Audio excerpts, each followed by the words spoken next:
हनुमान जयंती अर्थात चैत्र पौर्णिमेच्या दिवशी दरवर्षी या ठिकाणी श्री देव भैरीचा यात्रोत्सव हा सुरू होतो। या ठिकाणी प्रथम जालगावच्या भैरीची यात्रा होते, त्यानंतर गिमोण्याच्या भैरीची यात्रा होते आणि त्यानंतर गवे येथील भैरीची यात्रा होते। हा यात्रोत्सव 3 दिवस चालतो आणि खूप वर्षापासूनची परंपरा या यात्रेला आहे। पूर्वी या ठिकाणी चौथा मुरुडचा भैरीसुद्धा या ठिकाणी येऊन यात्रोत्सव व्हायचा, परंतु कालांतराने काही कारणास्तव मुरुडचा भैरी आणि त्यानंतर मात्र जालगाव, गिमोण आणि गव या तिन्ही ठिकाणचे भैरीदेव या निशाण्याच्या स्वरूपात या ठिकाणी ग्रामस्थ घेऊन येतात आणि गेली कित्येक वर्षे या ठिकाणी हे यात्रोत्सव चालतो। दापोली, जालगाव, गिमोण, गव आणि आसपासच्या परिसरातील असंख्य भाविक भक्त या यात्रोत्सवामध्ये आनंदाने सहभागी होतात। या यात्रेच्या निमित्तानं या ठिकाणी अगदी लांबून व्यापारी वर्गसुद्धा खूप लांबून या ठिकाणी येतो। यात्रेच्या ठिकाणी या रात्रीच्या वेळेला सांस्कृतिक कार्यक्रमांचं आयोजन करण्यात येतं। तिन्ही गावातील ग्रामस्थ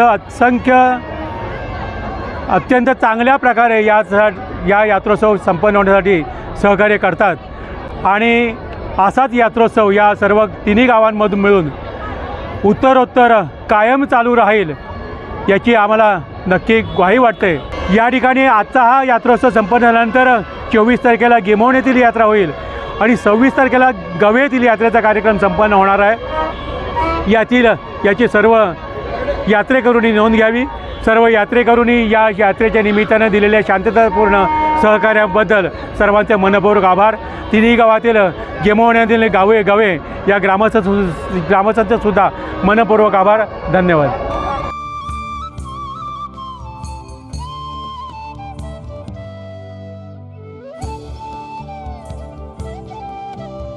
हा भैरीनाथाचा यात्रोत्सव चैत्र महिन्यामध्ये पौर्णिमायुक्त प्रतिपदा असा हा यात्रोत्सव जालगावच्या यात्रेला सुरुवात होते आणि या यात्रेला 200 वर्षाची परंपरा आहे आणि या यात्रेकरता जालगाव, गिमोणे आणि गवे अशी 3 गाव मिळून हा यात्रोत्सव आम्ही साजरा करतो।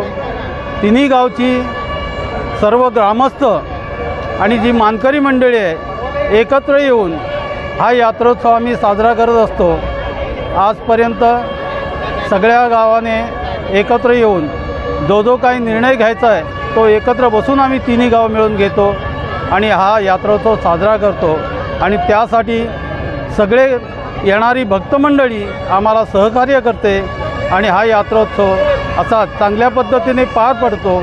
याही पुढं तशाच पद्धतीने पार पडेल आणि तिन्ही गाव असेच एकत्र राहून हा यात्रोत्सव चांगल्या पद्धतीने पार पडतील असंच मी श्री भैरीनाथाच्या चरणी प्रार्थना करतो आणि इथंच थांबतो।